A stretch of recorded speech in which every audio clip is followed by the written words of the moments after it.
Саламатсыздарбы, урматтуу каналдын катталуучулары? Кутман күн бардыгыңыздарга. Бүгүнкү видеом үй шартында сулуулук салонуна барбай туруп эле үй шартында көз алдында пайда болгон шишикти кетирүү жөнүндө болмокчу. Бул видео сиздерге пайдалуу болот деп ойлойм. Көз алдындагы шишик эмнеден пайда болот? Көбүнчө уйку канбагандыктан, адам уктай албаганда, физикалык оор жумуштан кийин, адам стресске кабылгандан кийин дагы пайда болот. Көз алдына пайда болгон шишик адамды ыңгайсыз абалга алып келет, өзүнүн жашынан кыйла улуу көрсөтөт. Үй шартында кандай рецепттерди пайдалансак болот? Ромашканы демдеп, муздаткычка салып, муз кылып, андан кийин эки көздүн астына, ар бир көздүн астына 10 секундадан басыш керек, көп баспоо керек. Муздак кашыкты басуу керек. Себеби муздак нерсе тамырды ичкертип, көз алдындагы шишикти кетирүүгө көмөктөшөт.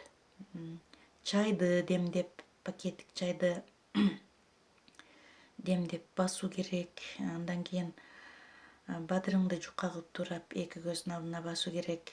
Ошолордун ичинен эң натыйжалуусу бул лён. Лён даны боюнча жөнүндө мурунку видеолорумда чыгаргам, ушул каналдан тапсаңыздар болот орус тилинде. Лёндун организмге пайдасы аябай чоң. Лён териге дагы абдан пайдалуу. Бул рецептти көз алдындагы шишикти кетирүүгө болорун бир белгилүү орус врачынан алганмын. Бул эң натыйжалуу экен. Мен пайдаланып көрдүм өзүм. Натыйжасы эң мыкты болду. Кандай кылып пайдаландым? 2 чай кашык толтура алып, 1 стакан сууга, стаканга салып, кайнап аткан сууну коюп, үстүнө 1 саат коюп койдум. 1 сааттын ичинде 6-7 жолу аралаштырып турдум. Андан кийин суусун 3 маал 1 аш кашыктан тамактан 15 минутта мурун ичтим. 1 жумадан кийин билине баштады. Көз алдымдагы шишик толук кетти. Мына ушундай кылып сиздер дагы жабыркасаңыздар, мен айткандай кылып лён данын пайдалансаңыздар болот. Ички органдарга дагы аябай пайдалуу.